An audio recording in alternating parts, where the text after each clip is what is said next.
ovviamente il primo laureato non è andato in un settore che noi avevamo immaginato per questa laurea, che era quello dell'industria manifatturiera, ha fatto qualcosa d'altro, ma comunque ha testimoniato la flessibilità, l'apertura e la capacità di adattarsi. Bene, lascio la parola a Rodolfo Cavaliere, che si è laureato nel 2011, pallavolista professionista fino al 2004, oggi è country manager a un'azienda che si chiama Exclusitaly ed è fondatore anche di un'associazione culturale Sempre Meglio. Prego. Buonasera a tutti.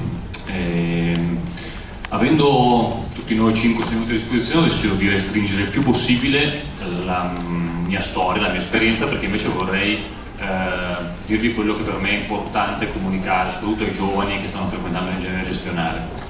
Chi mi conosce pensa che io non faccio l'ingegnere. Chi invece mi conosce veramente bene sa che faccio l'ingegnere gestionale in tutto quello che faccio. Perché cos'è una cosa che secondo me è emersa anche nelle chiacchierate fatte finora?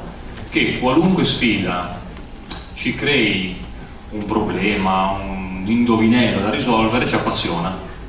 E quindi poi la risolviamo, spesso meglio degli altri, e io ne ho fatto una professione. Cioè ogni volta che c'era qualcosa che mi serviva, mi sono preso l'informazione necessaria e poi questo l'ho messo sul mercato. Cos'è invece secondo me fondamentale del corso di ingegneria gestionale? Che da tanta informazione variegata, qualcuno magari si sente spaesato o si lamenta, ma più che fare informazione o istruzione, il nostro corso fa formazione. A me piace pensare che sia una formazione in espansione, cioè tutti quelli che avete sentito, e spero che anche voi pian piano apprezzerete questa cosa, continuano ad aumentare le loro skills, anche trasversali, anzi suggeriscono di continuare a imparare. Quindi alla fine è bello il fatto che si scopra quanto la nostra mente può pensare in continuazione a cose nuove e ci prende anche gusto. Allora, quando ho letto il tema Think Again, la prima cosa che mi sono domandato, e mi capita spesso, è sì, ma cosa vuol dire pensare? Nel senso che se io devo dare una risposta a una domanda, voglio capirla bene, come penso tutti gli ingegneri. Ed è una domanda, tra l'altro, a cui sto rispondendo in questo periodo, perché tra le tante cose che faccio l'allenatore, l'operatore atletico, il mental coach, adesso, siccome mi sono un po' stufato come battuta di vedere che i problemi degli adulti derivano dall'infanzia, abbiamo con mia moglie aperto un'associazione che cerca di fare potenziamento cognitivo fino ai 14 anni, per fare in modo che i ragazzi siano veramente liberi di scegliere ingegneria, perché quelli che non si sentono bravi in matematica non la scelgono, non sono liberi di sceglierla, ma hanno avuto una storia di insuccessi dovuta spesso o all'ambiente familiare o a cattiva stimolazione cognitiva in età adolescenziale o prima, che li porta a scappare dalla matematica. E quindi mi sto informando con un corso di alta formazione europea sulla psicologia dell'apprendimento della matematica.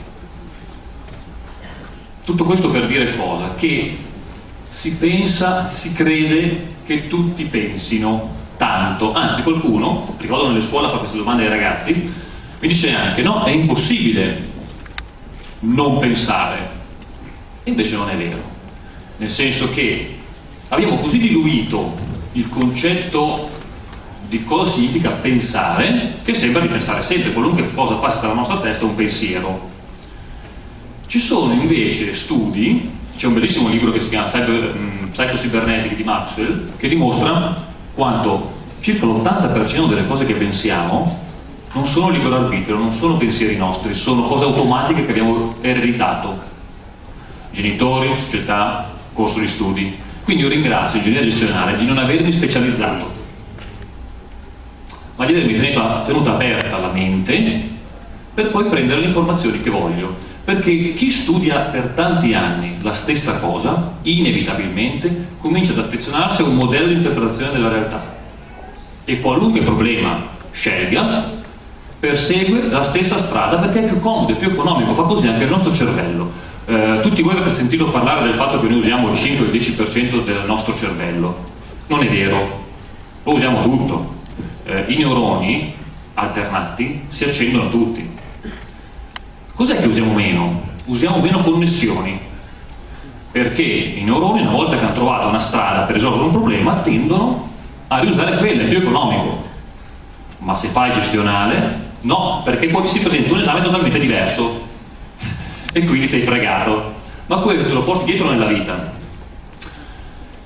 Un'altra cosa derivata da questa diluizione del credere di come funziona il pensiero è derivata che scambiamo quello che passa per la nostra testa, che spesso è ragionamento. Che cos'è il ragionamento? È la capacità di mettere in sequenza logica, causale, delle idee. Questa strada che facciamo però attraverso le nostre idee spesso è stata solamente derivata dall'istruzione, cioè noi abbiamo imparato a seguire delle procedure, cosa che tra 20 anni faranno i computer, anche per risolvere problemi, anche difficili delle volte. E più si studia una materia, più si va in profondità, quindi si perde la visione, più è difficile fare connessioni, che sono la vera intelligenza, cioè la capacità di vedere 5 puntini e vedere una stella anziché un pentagono fa la differenza. Allora, se noi scambiamo il ragionamento con il pensiero, cominciamo ad andare un po' in crisi. Perché? Perché c'è questa frase, ecco, tra l'altro, siccome mi ha chiesto anche di fare un po' ridere la platea, ho deciso di fare un PowerPoint, perché io non sono molto bravo con il PowerPoint, quindi vedrete che sarà proprio misero. Ormai da secoli questa frase è imperante, no? Cogito ergo sum, quindi penso, quindi sono. Però se il pensiero di scarsa qualità, sono lo stesso? Oppure siamo sicuri che non sia meglio preoccuparci di essere per poter pensare bene? E allora che cosa succede? Io cerco di salvare un po' i bambini, perché a 10-11 anni ti danno delle risposte incredibili. Un bambino mi ha chiesto l'altro giorno, perché stavo facendo un brainstorming a scuola su questo, ma come fa a pensare una persona che ha avuto la sfortuna di nascere sordomuta? Perché io penso nella mia testa, perché parlo nella mia testa. Questo è molto importante, perché è una riflessione molto strana, no? Nel senso che noi certe volte confondiamo qualunque tipo di pensiero con quello che ci diciamo nella testa, ma il nostro modo di parlare deriva dalla nostra cultura, tanto è vero che chiunque è bilingue sa che alcune cose non si possono dire con la stessa efficacia in una lingua o nell'altra. Invece non è così, anche le immagini sono pensiero. Certe volte vi sarete sbattuti per 3 ore a cercare di risolvere o di dimostrare un teorema e continuate a pensare, quello era il ragionamento, con tutto il passato che avevate accumulato, e a un certo punto, tac, arriva la soluzione. Ma non perché avete ragionato, arriva perché una connessione si è accesa. Allora, il vivere il 90% del tempo ragionando, cioè usando processi che ci hanno insegnato, è come fare così. Là c'è il futuro, qui c'è il passato. Noi cosa facciamo? Ovviamente non abbiamo scelta, andiamo verso il futuro. Ma se uso solo il ragionamento ci vado così, perché uso quello che ho imparato e basta. Uso quello che mi hanno appiccicato addosso, uso i miei processi mentali stagionati nel tempo. Ma camminare al contrario non è simpatico, no? La prima botta che prendete cosa succede? Tac! E poi vi riabbassate ancora. E così noi ci rimpiccioliamo nel tempo. Diverso sarebbe invece avere una visione, come tutti ci hanno detto che c'è ingegneria gestionale perché qualcuno ha avuto una visione, dopo ha progettato.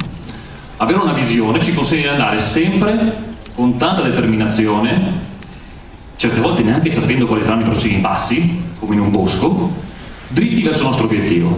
Invece nella vita non succede così mediamente. Io voglio aiutarvi con la mia poca esperienza a evitarlo. Noi nasciamo così, un cerchio ampio, abbiamo possibilità ovunque. Un bambino non fa differenza, gli piace tutto, mangerebbe tutto, toccherebbe tutto, no? Questo è il nostro io enorme.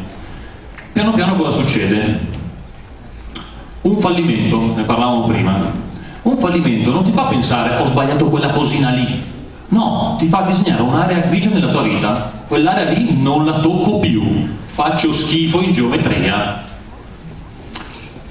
Ma prima ancora ci può essere anche qualcuno che ti ha tappato le ali, no, lascia stare, tanto guarda, ci ho provato anch'io. Piano piano ci troviamo da adulti con un io piccolo, ma è quell'io che genera i pensieri, non è il ragionamento, è quell'io che genera le visioni, la capacità di innovare, la capacità di andare oltre. Tutto quello di cui stiamo parlando oggi è quello per cui siamo qua. Allora, quello che io vi auguro assolutamente è di andare oltre quello che fa gestionale, cioè di trovare altre aree di interesse dopo, di coltivare la plasticità del vostro cervello risolvendo problemi di qualunque natura, anche lontanissimi a quello che vi può sembrare, perché c'è Tom Chi, che è co-founder di Google X, che dice che i migliori innovatori non sono mica gli specialisti.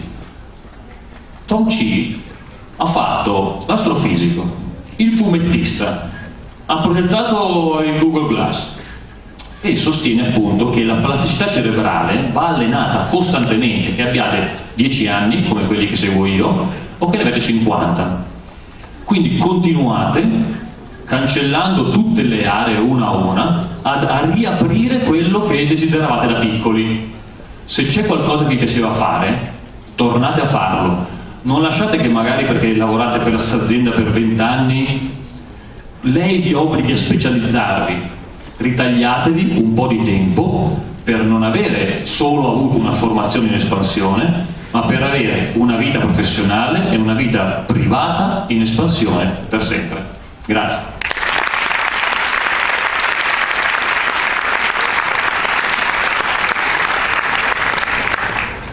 Diciamo che Rodolfo è molto eclettico e quindi grazie del suo intervento.